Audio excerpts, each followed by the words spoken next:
If you wanted to know whether a man belonged in medicine or in a kill team, you did not start with the badge. You started with his eyes. Sarah Jenkins kept her own lowered to the wet shine of the vinyl floor, while the mop bucket wheels gave off their dry. Miserable squeak and rain hammered the dark glass at the end of the corridor. Then the elevator doors slid apart. 4 men in cheap grey suits stepped out like they had already measured the place. No guns in sight.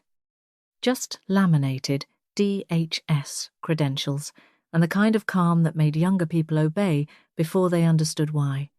The one in front lifted a radio and announced a Title 42 biological lockdown in a flat voice that did not need to rise. A beat later, the magnetic doors slammed shut along the 4th floor, one after another, hard enough to rattle the crash cart near the nurse's station. Sarah did not look up. She pushed the mop forward, felt the drag in her right knee, and watched his reflection instead. His index finger lay straight along the radio casing. Disciplined. Practiced. Wrong for a man whose job was supposed to be paperwork. He carried the silence of a man who dealt in disposals, not documentation. Dr. Stevens started objecting before the echoes died. He was 30-something, raw, nerved, already sweating through the collar of his blue scrubs. He kept saying they could not seize a patient ward without hospital counsel, without infectious disease, without written notice to administration. The man in grey listened the way a butcher listened to weather. Then he held out a warrant packet with a judge's signature and a federal seal. Neat as a funeral card. Stevens took it with both hands. His voice climbed as he read. Behind him, 2 new nurses stood frozen by the med cart. One pressed both fists to her mouth. The other started crying in the small, ugly way people cried when they were trying not to make it worse. Rain ticked at the glass. Cheap floor wax and stale disinfectant sat thick in the air. Sarah eased her breathing down the old way. In through the nose. Hold. Out slow. 80 beats falling toward 50. Her thumb rubbed the cracked edge of her name badge until the plastic bit her skin. The leader tapped the radio once with that straight finger and checked the corners before he spoke again. Not looking at faces. Looking at lanes. That was enough. Sarah bent deeper over the mop handle, giving them the rounded shoulders and careful shuffle of an older woman everyone had already decided not to see. Stevens raised his voice, talking himself into danger, and all 4 grey suits tilted toward him. That sliver was all she needed. The crash cart had been left half open after a code on the other side of the ward. She drifted backward, one shuffling step at a time. Bucket in front. Shoulders loose. The squeak of the wheels covered the soft click when she slid her hand under the cart lip. Syringes. Flushes. Tape. Sealed ports. Her fingers found the potassium kit by shape before her eyes ever touched it. Cold barrel. Hard plunger. 1 preloaded syringe. A problem for a chart under normal circumstances. Something else entirely tonight. She tucked it into the dirty sleeve of her housekeeping smock and let the fabric swallow it whole. No hurry. No theatre. Her heart stayed low. Her face stayed blank. Vance, because that had to be his name, or something close to it, was still pinning Stevens in place with paperwork and a voice so even it sounded bored. He ordered phones surrendered. He ordered access to the EMR terminal. He ordered everyone to remain visible. Then one of the other men gave a tiny nod and peeled away from the group. He moved toward the server room without asking permission from anyone, which told her almost as much as the radio finger had. He did not walk like hospital security, and he did not walk like medicine. He walked like a man headed to remove witnesses that happened to be made of wires. Sarah wrung out the mop once, slow, listening to the wet rope twist. The rain. the muffled sniffing of the nurses, the lock buzz gone dead in every doorway. Then she set the mop handle back into the bucket cradle. Her knee clicked when she turned. Nobody looked at her. That was the whole point of becoming old in public. She put both hands on the cart handle and started after him, the bucket wheels complaining softly as she steered them into the shadowed hall, keeping far enough back that the squeak sounded accidental, close enough that she would not lose him when the corridor swallowed the light.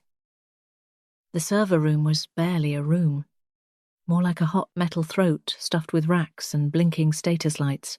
Every surface crowded, every inch humming. The hitman stood with his back to the door, jacket off, shirt dark at the spine, one hand braced on the cabinet, while the other worked a cable loose by feel. He was being careful. Manual disconnect. No sudden software alarm. No clean digital footprint. Just a dead camera and a problem that would look like hardware fatigue unless somebody smart got there too fast. The fans poured out a constant mechanical roar that flattened small sounds and made the air taste stale, like dust baked on hot coils and the sour edge of trapped antiseptic. Sarah let the mop cart roll the last few inches on its own. Her right hand slipped into her sleeve and closed around the syringe. The barrel felt cold enough to hurt. He shifted once, listening to the rack. Not to her. That was his mistake. She crossed the remaining distance in 2 quiet steps and saw the pulse in his neck before she felt her own breath settle. She did not think in speeches. Never had. The mind got stupid when words piled up. She only counted. 1 Mississippi. The needle went in under the jawline and deep. 2 Mississippi. Her left hand clamped his shoulder and drove him forward just enough to keep him from slamming backward into her. The plunger met resistance, then gave. His body jerked hard. Not dramatic, just wrong all at once. A hand flew up too late. His mouth opened. No sound she could hear over the fans. 3 Mississippi. His eyes lost focus before panic fully formed in them. The rhythm inside him broke somewhere she could not see, down in the old electrical dark of the heart. His knees softened. Sarah rode him down with a grunt she kept behind her teeth, easing the weight so he folded to the narrow strip of floor between the racks instead of taking half the equipment with him. By the time his shoulder touched metal, he was already gone. No spurting blood. No theatrical mess. Just a man with a blank face and a body that looked as if it had decided, without warning, to stop reporting for duty. Then her own body remembered what it was. 62. Scar tissue. Acid in the gut. Mogadishu crouched in the back of her skull like it had never left. She grabbed the edge of the nearest rack with both hands and held on while her stomach knotted so hard it seemed to pull her spine forward. Dry heaves climbed up her throat. She bent, gagged once, twice. Nothing coming but spit and burn. Her hands were shaking now, not a little. The spotted skin over her knuckles jumped against the black server casing. For half a breath she saw another room, hotter and louder, full of sand and rotor wash and a kid on a table who would not stop leaking out through her gloves. Then the fans dragged her back. She kept her eyes on the dead man's loafers until the wave passed. In through the nose, out slow. Again. No pride in it, no triumph either. She had killed him because the alternative had a face in ICU and a clock attached to it. That did not make the killing clean inside her. It only made it necessary. When she finally straightened, her jaw ached from clenching. The syringe was still in his neck. She pulled it free, wrapped it in a disinfectant wipe, and dropped it into the waistliner on her cart. Work. That was how you got through the next 10 seconds. Work first. feeling after, if there was an after. She crouched with a wince and took the dead man's right hand. The thumb was already losing warmth, joints stiffening in that fast, ugly way bodies sometimes did. A biometric plate sat recessed beneath the secondary console near the pneumatic tube controls, meant for authorized facilities staff. She pressed the pad of his thumb against the scanner and held it there. Red light, then amber, then a soft green blink. Access accepted. A submenu opened for internal transport routing. Oxygen cartridge delivery. Specimen lanes. The hidden bloodstream of the hospital. Good. Something she could use later if the floor tightened further. She memorized the menu tree instead of touching too much. Less trace. More options. Outside, beyond the door and the fan roar, a single high electronic chirp cut through the noise. Then another. Then a rapid series, sharp enough to make her head turn. The central EMR station out in the hall had started screaming. She stepped to the cracked window slit in the server room door and saw the far monitor wash the corridor in red.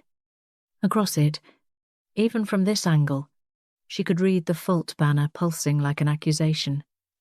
Patient 404 camera link lost. For one still second, the whole floor seemed to hold its breath with her. Then the real trouble began moving. The alarm at the central EMR station did not sound loud at first. Just a sharp, needling run of chirps under the rain and the distant hum of the floor. Then it kept going. That changed the room. Vance turned toward the reception monitor the way a hunting dog turned toward brush that had moved when it should not have. Nothing dramatic crossed his face. That was the ugly part. The man almost never spent expression, unless he meant to. But the stillness in him drew tighter. On the screen, the red fault banner strobed over the patient index, washing his grey suit cuffs in warning light. Patient 404. Camera link lost. Dr. Stevens saw it too, and went pale enough to look sick. One of the younger nurses let out a breath that sounded like a sob strangled halfway to air. Vance ignored them all. He stepped closer to the desk and read the fault line once. Then again, his finger tapping the radio casing in a measured little click. Not nerves. Math. Something on this floor had pushed back, and he knew it now. The satellite handset at his belt vibrated a second later. He took it out, glanced at the screen, and for the first time that night, the mask slipped by less than an inch. Sarah was crouched in the shadowed side hall with the mop cart beside her, one hand on the cracked edge of the cart bin, listening to the movement of voices through plaster and pipe. She could not see the message, but she heard the silence around it, the kind that told you the world had narrowed down to one bad sentence. When Vance spoke into the radio again, the monotone was flatter than before, pressed thinner. He gave no curse, no threat, no flourish. Just orders, cut to the bone. Somewhere in his chain of command, somebody had told him local police would make a routine pass at 11. Clean it up. That was all he needed to hear. The grey zone was over. The game where this could still be staged as procedure and caution tape was finished. Sarah felt it like a pressure change in her ears. Men like him became simpler under a clock. Faster. Meaner. Easier to predict sometimes. More lethal, too. He crossed to the power panel outside ICU with a pace that said the decision had already been made before his shoes got there. Stevens finally understood enough to move, half lifting a hand. Not to stop him exactly, more out of reflex, the way people reached toward a stove after the flame had already caught. Vance brushed past him and dropped the master breaker in one clean motion. The fluorescent lights snapped dead across the unit. Darkness hit hard, then settled into a low red wash from the emergency fixtures, mounted near the floor and over the exit signs. Machines answered before people did. Arthur Caldwell's ventilator let out one long, dry tone that cut straight through the hall, then clicked over to internal battery. Sarah heard the change in the respirator cycle at once, heard the smaller hiss that followed. Backup oxygen. Limited volume. No room left for optimism. Vance keyed his radio without raising his voice. 2 men acknowledged him from different points on the floor. Advance to ICU. Finish it. Quiet, if possible. That part mattered. No noise unless noise became necessary. Sarah had already taken the stethoscope from the forgotten lower drawer of the crash cart when the lights went. Now she stood at the far end of the one-way hall, feeding straight into ICU. Pressed against drywall, still warm from the day's trapped heat. The mop cart left behind, because squeaking wheels would get her killed here. She set the diaphragm against the wall and leaned in until the tubing pulled at the back of her neck.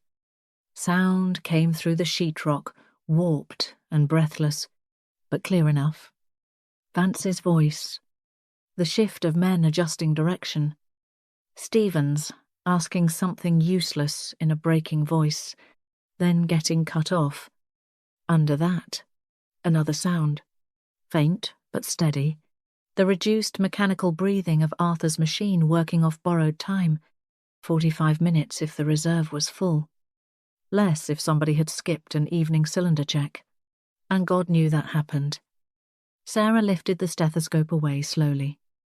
The hall ahead of her was long, narrow, and drowned in red, with no honest cover and no second route. At the far end, beyond 2 corners and a set of locked doors, 2 armed men were coming to kill a sedated patient who could not even know he was being hunted. She rubbed the edge of her broken badge once with her thumb, then slid the stethoscope around her neck like it belonged there. The darkness ahead was no longer a place. It was a timetable. The hallway into ICU had been built for gurneys, not for choices. Too narrow for that. Too straight. Sarah felt the geometry of it the second she eased around the corner and saw them coming under the emergency lights. 2 large men, one hugging each wall, shoulders turned to cut down their profile, moving with the slow certainty of people who knew the kill was somewhere ahead and did not mind taking a few extra seconds to reach it. Red light smeared over the dull edges of the tactical knives in their hands. Not for show. For close work. Quiet work. 1 slash in the right place. 1 hand over a mouth, and the whole floor would keep pretending it was still under administrative control. Sarah stopped before her right knee could lock. Every instinct that had ever kept her alive took one look at their size, their spacing, the tightness of the corridor, and ruled out a fight. At 62, with a bad joint and tired lungs, she would not survive even a clean punch in a space like that. 10 seconds, maybe less. The men slowed when they saw her shape in the dark. Just another body between them and the room. She backed up 1 step, then another. Not panicked. Panicked people tripped. She needed them confident. Needed them to think the shrinking old woman in stained scrubs had understood too late what kind of men they were. Her hand found the mop bucket handle behind her without looking. The bucket still held the leftovers of the floor kit and the spray bottle from the cart tray. Bleach on one side, window cleaner on the other.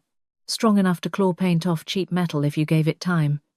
Sarah did not think in formulas. She thought in outcomes. Burned eyes, closed throats, lost discipline. She flipped the wringer, sloshed the liquids together, and kicked the bucket over hard. Plastic hit vinyl with a flat crack. The mixed wash spread fast across the floor, racing down the slight tilt of the corridor toward the men's shoes. One of them lunged instinctively, maybe to close the distance before she could do something worse. Too late. The first sharp chemical bite came up almost at once, raw and brutal, a smell that hit the back of the nose like a blade. Sarah had already yanked a disposable mask up over her face and soaked it with a weak alkaline rinse from the housekeeping caddy. Crude, not pretty, but better than bare lungs. The gas built in a rush, not a movie cloud, just a fast, invisible assault that became visible by what it did. The first hitman jerked back and rubbed at his eyes with the hand holding the knife, which was an excellent way to make everything worse. The second sucked in a breath and choked on it. Then both of them started coughing, harsh and wet, shoulders hunching, heads snapping side to side, as if vision was something they could physically shake back into place. One dropped his blade. The other tried to keep advancing on training alone, but his eyes were flooding now, lashes slick, mouth hanging open around desperate breaths that were no longer helping him. Foam gathered bright at one corner. Somebody made a noise like an animal pulling against wire. That was when discipline left them. Knives vanished. Pistols came out. Suppressors turned the gunfire from thunder into a run of vicious little coughs, each one punching chalk and gypsum out of the drywall in pale sprays. The corridor flashed with brief orange wounds. Sarah went down flat before the first rounds crossed where her ribs had been. She felt the air of one pass over her shoulder and another slap fragments of wall into the back of her neck. She crawled. Not elegantly. Not fast. Just low, mean and committed, dragging herself through the narrow strip of floor where the angles were worst for them and best for survival. Her mask was already failing. Even through the damp cloth, the fumes bit deep, needling her eyes, setting fire to the back of her throat. She stayed below the level where the cloud was thickest and moved toward the dark gap between their legs and the wall, timing it to the next burst of blind fire. A muzzle swung left. She went right. One hand, one knee. The good foot pushing, the bad one lagging. Then a round passed so close to her face she felt its heat before she heard it hit. The next one caught her at the right knee. Not square, just a savage sideways scrape that tore cloth and skin and something underneath. The pain flashed through her so clean it seemed silent for half a beat. Her leg folded. Momentum carried her forward anyway. She slammed down hard on the same knee against the vinyl over concrete. The sound inside her body was small and dry and unmistakable. A crack. Worse than a break in its own way. Something had jumped the track. Her kneecap slid wrong, and then the full pain arrived, black-edged and absolute. Sarah bit the inside of her cheek so hard she tasted blood. Behind her, one man was still shooting into poison and shadow.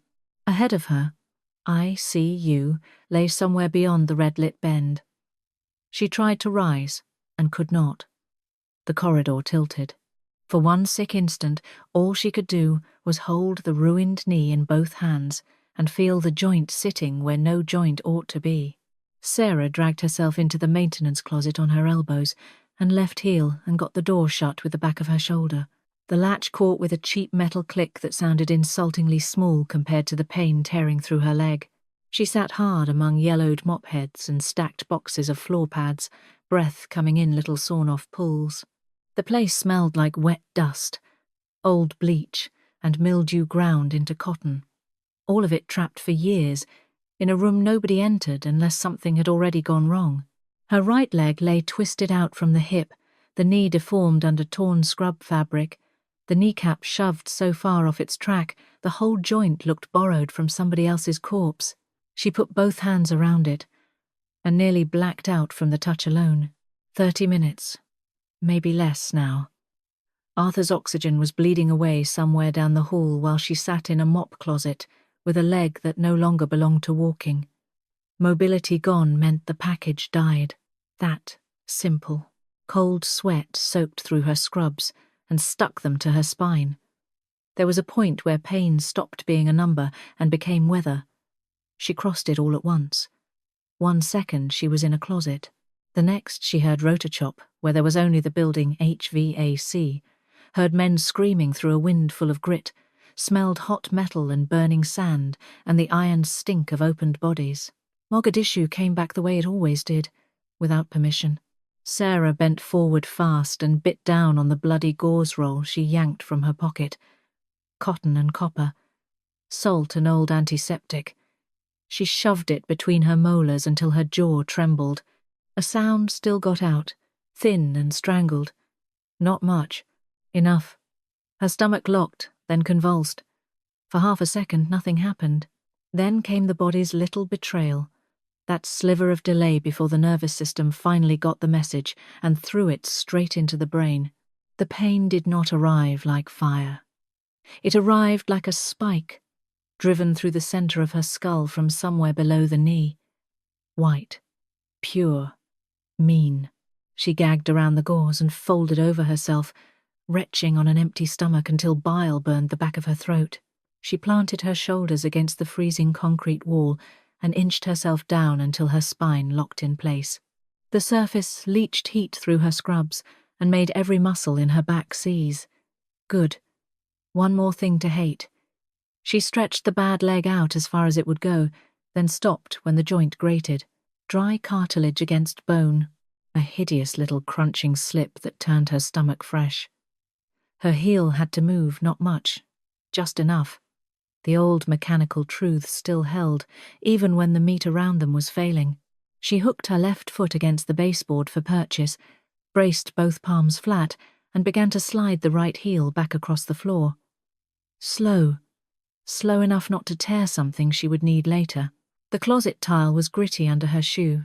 The knee resisted, then shifted with a sick, wet drag that made black dots jump across her vision. A fraction more. Body weight forward, hold, then back, again. The displaced kneecap pressed against the skin like a stone trying to get out. She could feel the exact wrongness of it. The off-center bulge, the tendon strain, the way the whole leg had become an argument between gravity and anatomy. She kept the heel moving, kept her spine against the wall. At the peak of the pull, the joint hesitated, as if deciding whether to ruin her for good. Then it snapped back in with a blunt internal clack she felt up into her teeth. The relief lasted less than a second. After that came the real hurt, the kind that settled in to stay. She ripped the gauze from her mouth and sucked air through blood-slick teeth while the reset joint swelled under her hands like dough rising too fast. But the kneecap sat where it belonged now. Not healthy, not safe, just usable, which was about all she could afford.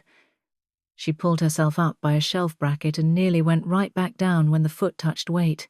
The knee held, barely, with a loose, ugly wobble that said one bad turn would put her on the floor for good. Fine. She did not need speed. She needed one more stretch of function. She wiped her mouth with the back of her hand and listened. At first, there was only the faint building hum and her own breath tearing in and out. Then it came. Clack, clack. Hard leather soles on vinyl, measured and unhurried, moving down the corridor outside. Not one of the younger men. Too controlled. Too even.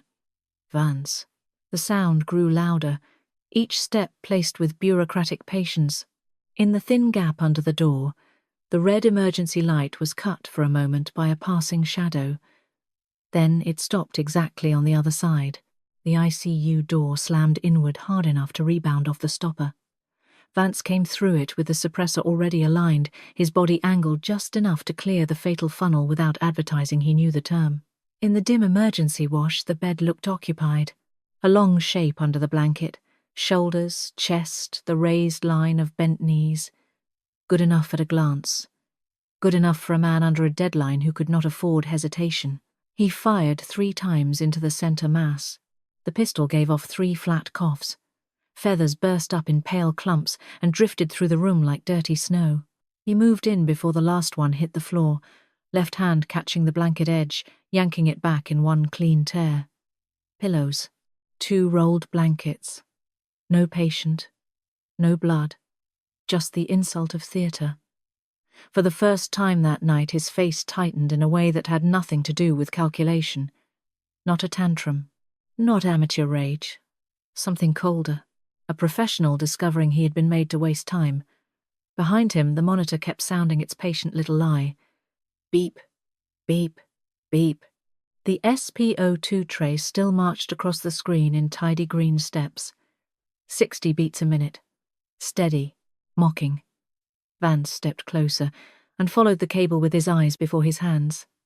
Smart. Less contamination. Less time lost. The line ran from the monitor down the bed rail, under the blanket edge, then away from where a hand should have been. His jaw set. He leaned, lifted the tubing, and found the probe clipped neatly to the clear drip chamber of an IV setup hanging beside the bed. Each falling drop passed the optical sensor in perfect rhythm, fooling the machine into reporting a pulse that belonged to no one. The room stayed quiet except for the mocking beep and the faint whine of battery backup under the ventilator housing. Goose down floated around his sleeves and clung to the dark wool of his jacket. He looked at the drip chamber for one still second longer than he should have needed. 10 minutes, maybe more, burned away by an old woman who understood hospital equipment better than his people did.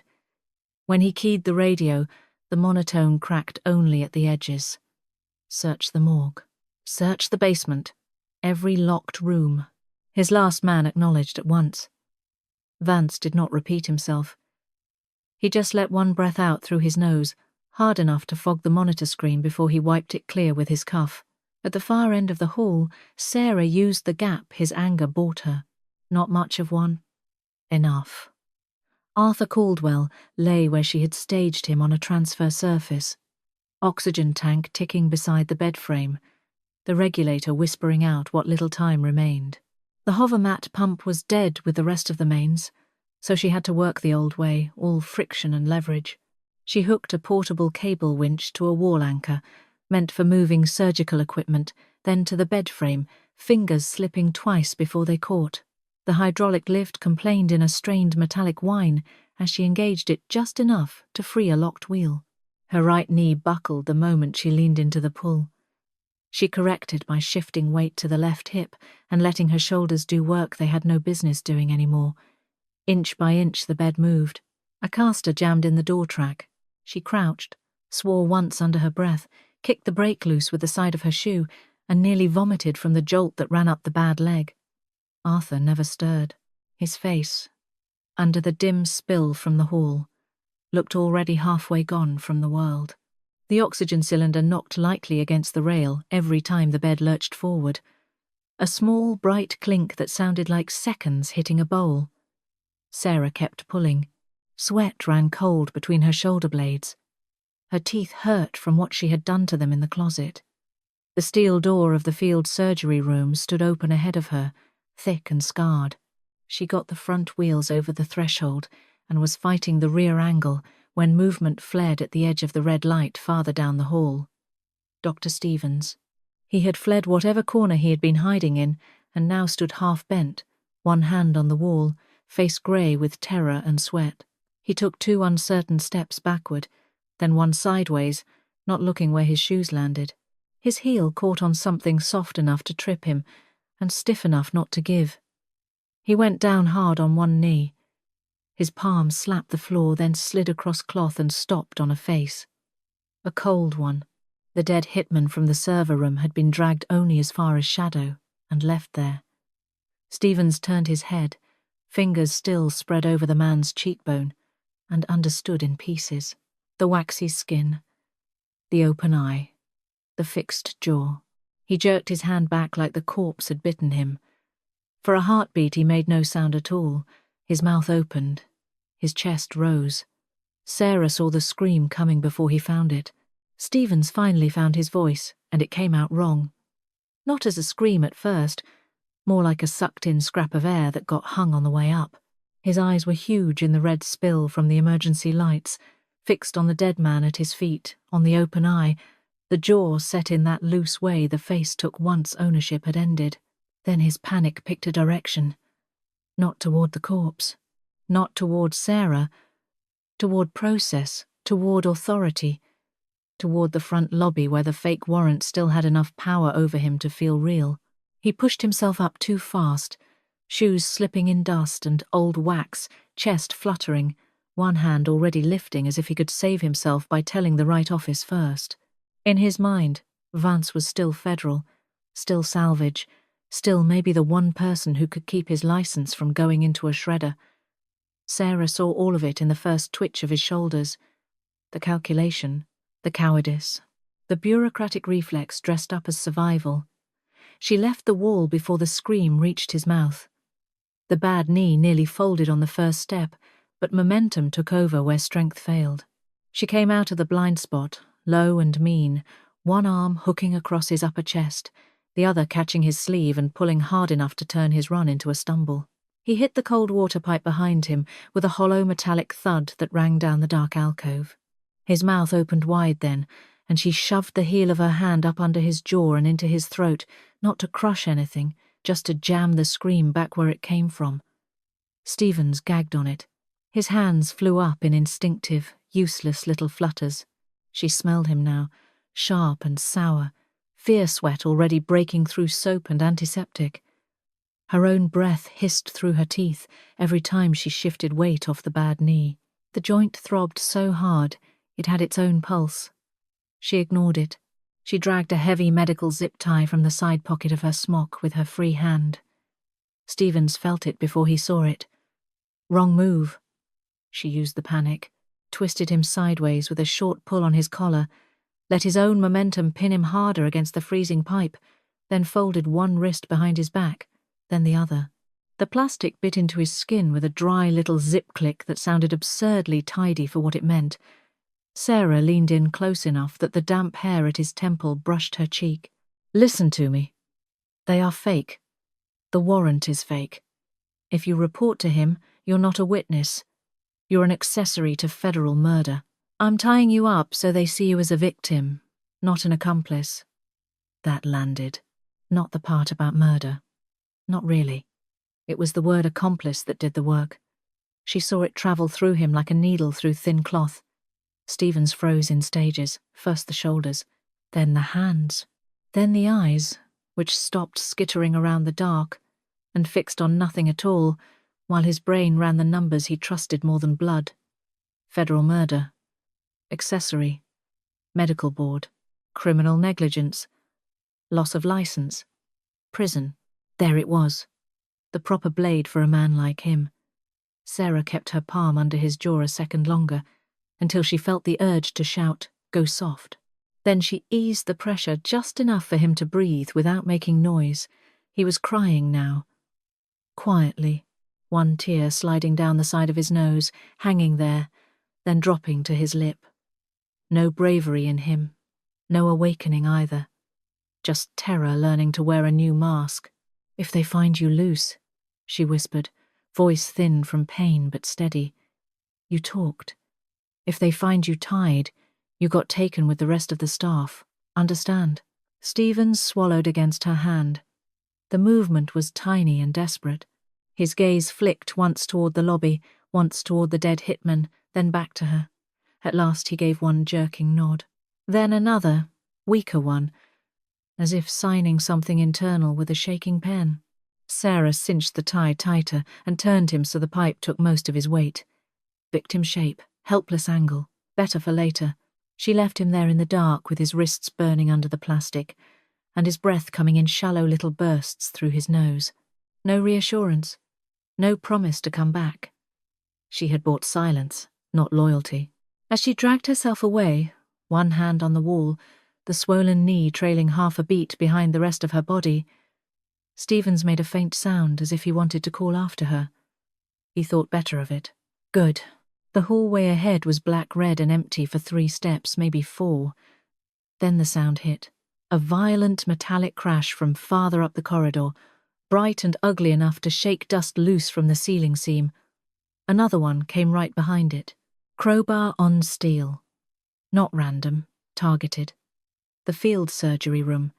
The only solid door left between Arthur Caldwell and the last man breathing for Vance.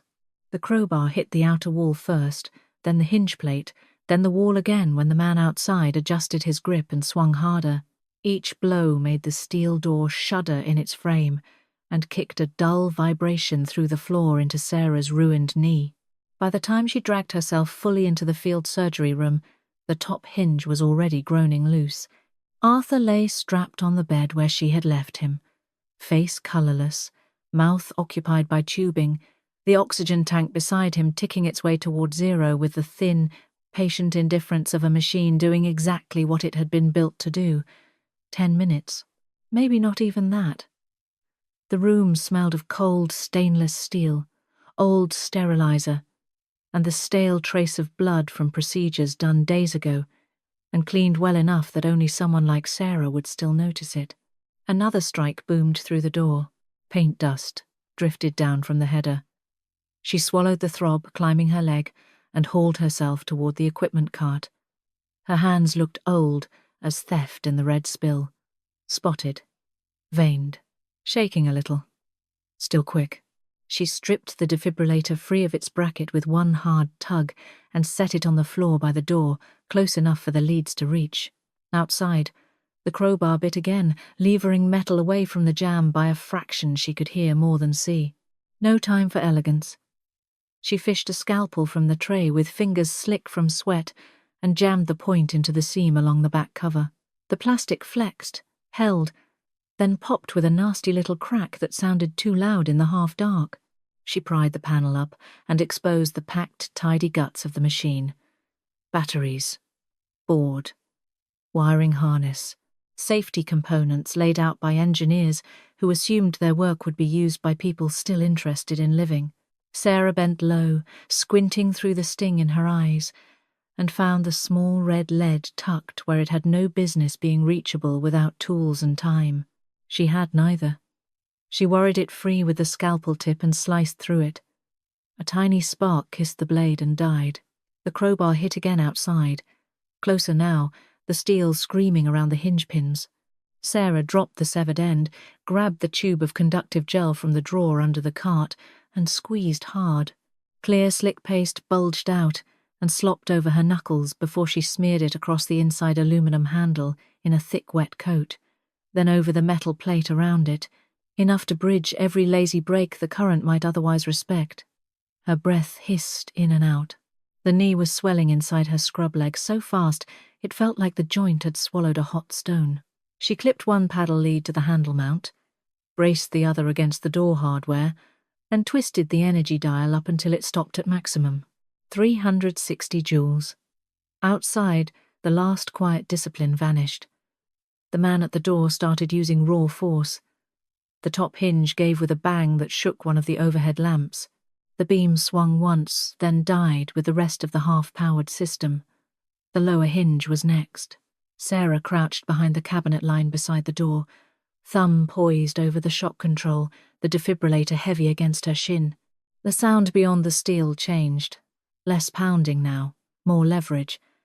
The flat grunt of a man putting his back and shoulder into the crowbar, peeling the door away from the frame inch by ugly inch. A seam opened.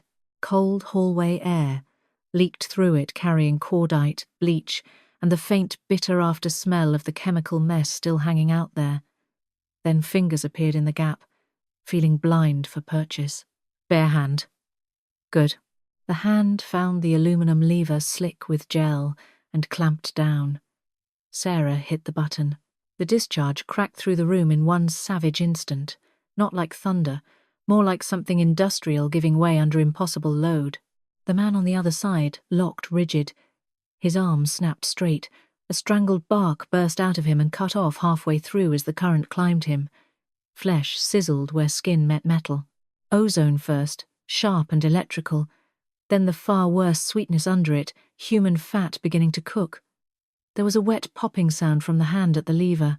Then he tore free and flew backward into the corridor, crowbar clanging away from him, boots hammering twice against the floor before the whole body landed and stayed there smoking. The defibrillator did not stop at the kill.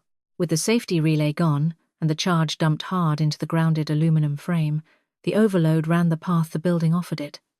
For one weird second, every light on the floor flared brighter than normal. Then the main breaker blew with a concussive thump that made the room jump. Everything went black. In that suffocating stillness, Sarah heard one small electronic chirp from near the lobby, then nothing. Jammer gone. If the building had any justice left in it. Her phone, abandoned long ago, would have signal now. So would everyone else's. It did not matter yet. What mattered was the body outside the split steel door. dead and still, and the 10 pounds of silence settling in around the room. Then, from the far end of the hall, measured and familiar, came a soft clack-clack, a fingertip tapping against a hard plastic radio casing. No rush in it, no panic, just Vance, somewhere inside the black, coming to finish the job himself. Vance stopped at the split steel door and let the dark settle around him for a beat. Then came the soft plastic snap of night vision goggles folding down over his eyes. For him, the black would have flared into that ugly green Hunters trusted too much. Sarah stayed underneath Arthur's bed, flat on her stomach, cheek against damp tile, one hand closed around a scalpel gone slick with sweat. The oxygen tank beside the bed gave off tiny metallic ticks as the regulator bled down what little was left. Her ruined knee pulsed in heavy, nauseating waves, each one bright enough to narrow the world. Vance came through the doorway without brushing the frame, suppressed pistol leading, free hand lifted a little away from his body. He swept the muzzle across the corners, the cabinets, the dead man outside, the floor beneath the bedline. Slow, careful, professional. She could smell him through the ozone and burnt flesh drifting in from the hall. Wool, gun oil, human sweat held in place by control. Armed predator against a crippled old woman with a blade made for tissue, not war. Fine. Tissue was what men were made of. Sarah eased herself deeper under the frame until cold steel pressed into her shoulder. Every inch cost something. The knee dragged wrong, loose and swollen, and each shift sent a hot wire up into her hip. Vance kept advancing, not rushed, because men like him confused control with time. She found a metal surgical tray by touch and slid it against her chest. Light aluminum, broad enough to ring if it hit right. Beyond the bed, near the far wall, an empty oxygen cylinder stood clipped in its rack like an afterthought. She fixed on that, waited. Vance angled left, listening. The pistol drifted away from the lower half of the bed. That was all she was getting. Sarah put the last of her shoulder into the throw. The tray skated low, clipped a caster, changed angle, then slammed into the empty cylinder with a bright metallic crack that bounced off the walls and came back twice. Perfect. Sudden. Clean. False. Vance pivoted on instinct and fired before the turn had even finished. The suppressed shots came fast and flat, sowing the dark corner where the noise had bloomed. In daylight, the muzzle flash would not have been much. Through amplified optics, it was a different animal. 3 hard bursts of white, then a fourth as he corrected. Light detonating straight into the tubes in front of his eyes. Vance jerked backward with a raw sound he could not keep in. One hand flew up toward the goggles. The pistol dipped. He staggered half a step, blind now in 2 directions at once, trapped between the room's real black and the white-out boiling inside the device. Sarah moved before the chance could rot. She came out from under the bed on both hands, and the good knee, low and close, getting inside the range where his gun mattered least. The scalpel felt freezing in her grip. Vance was still clawing at the NVG mount when she slashed once across the back of his ankle. No flourish, no second attempt. The blade bit cloth, skin, then that dense resistant cord underneath. There was a small wet pop, intimate and ugly, like a knuckle cracking inside a mouth. His whole body failed at once. The scream that tore out of him had no discipline left in it. He dropped hard, pistol skidding away, one leg collapsing under him as the severed tendon ended any chance of standing. Sarah did not waste breath on him. She was already falling apart in her own smaller, meaner way. Her hands shook so badly she nearly lost the scalpel under the rail. She dropped it, grabbed Arthur Caldwell's file packet from the chart clip, and hauled herself up on the edge of the mattress.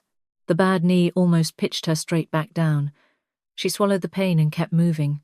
Behind her, Vance writhed on the floor, one hand scrabbling for the pistol, the other clamped over the ruined ankle, each breath turned into a broken animal sound.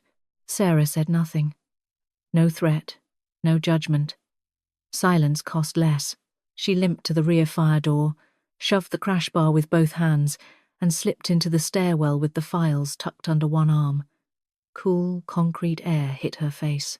She pulled the door nearly shut and looked back through the narrowing seam. Vance was a black shape on the floor of the room he had owned 10 seconds earlier. Then the main elevator down the hall burst open with a hydraulic thump, and black-clad men poured into the ward in disciplined silence. Sarah let the door close and disappeared down the stairs before any of them saw her limp. They came off the elevator in silence, black-clad and organized, spreading across the 4th floor with the sort of machine precision that made ordinary panic look childish. No challenge calls, no barked orders, just hand signals and immediate work. One pair moved toward the surgery room, another cut for the nurse's station and lobby junction. 2 more vanished down the server corridor where the first body had gone cold. Their boots made almost no sound on the vinyl. The local police routine check was due at 11, and these men carried themselves like they intended the whole floor to be cleaned, rewritten, and breathing normal by then. Vance was still on the ground outside the surgery room, blind with pain, one trouser leg dark to the calf. A gloved hand rolled him over. Another relieved him of his pistol, radio, and fake credentials. No one asked what had happened. They did not need a story. Stories were for paper trails and people who expected to be remembered. One operator checked the pulse at Vance's throat, looked up, and waited. The commander, last off the elevator, gave a single small nod. Not mercy, not anger, just classification. Around them the ward still stank of ozone, bleach, cooked insulation, and the copper bite of fear. They bagged the cleaners fast. Heavy, black body bags spread over the floor with a soft plastic whisper, each corpse folded into anonymity by practiced hands. The one from the server room, the 2 from the chemical corridor. The last man outside the steel door, his hand and wrist burned black where current had taken him. Vance went into a bag too, not because he was dead yet, but because the world he worked in had no sentimental interest in technical distinctions. In the morgue below, freezer drawers rolled open one by one, each exhaling a bitter cold that bit through cloth and skin. Bodies went in, zippers closed, trays shoved home. Upstairs, another team rewrote the floor itself. A cart overturned near the hall. A scorched patch widened near the steel door. Cleaning chemicals were spilled and redistributed with deliberate carelessness. Burn marks were extended just enough to support an electrical failure after a chemical spill. Digital logs were accessed, narrowed, overwritten, erased. By the time they cut Dr. Stevens loose from the pipe, the story had already been chosen for him. Stevens could barely hold his own wrists once the zip tie came off. The plastic had bitten a deep, pale track into his skin. A medic checked him for nothing important and stepped aside. Another man shoved a stapled packet against his chest, thick as a mortgage file. Stevens looked down at the first page, at the federal letterhead that might have been real and did not need to be, at the signature lines waiting below language he was too frightened to read. Then he looked up into a stare so flat it barely qualified as human. No threat was spoken. None had to be. Stevens knew prison. He knew malpractice. He knew the cold administrative ways a life could be cut apart without ever touching a trigger. His hand shook while he signed. The page took his name, and the operator took the packet back without comment. The commander moved alone through the ward after that, not looking for danger anymore, just residue. Near an overturned trash can outside the service alcove, he crouched and fished through damp wrappers and snapped plastic until he came up with a jagged piece of white badge stock. Cracked. Scuffed. The embossed letters still legible. Sarah J.R.N. He turned it once between thumb and forefinger, then slid it into a vest pocket. No praise, no salute. He rose, signed final withdrawal with 2 fingers, and the floor began to empty. By 3 a.m, the rain had thinned into a hard, cold drizzle that seemed to come sideways as often as down. The bus stop glass was filmed with grit and water. An old woman in a frayed coat climbed the steps of the late bus, one hand at a time, favouring the right leg so badly each rise looked bargained for. The driver barely glanced at her. She paid with damp bills and took the back corner seat where the heater never quite reached. Her knee had swollen thick under the fabric, hot and red beneath old skin. and every jolt of the chassis sent a private curse through her body. Sarah twisted the cap off a cheap bottle of ibuprofen with both hands, because the right one would not stop shaking enough to do it alone. The pill smelled chalky and bitter. She swallowed it dry and felt it scrape all the way down. Outside, the wiper blades squeaked across the windshield in tired rubber arcs, back and forth, smearing the city into wet bars of sodium light. She laid one spotted hand over the swollen knee and pressed until the pain changed shape. No one sat beside her. No one thanked her. Behind her, by now, every trace of her passage through St. Jude's would be gone from the floor and nearly gone from the records. The bus pulled from the curb with a diesel shudder and carried her into the rain, where the covert world did what it always did, after blood, paperwork, and silence. It closed over.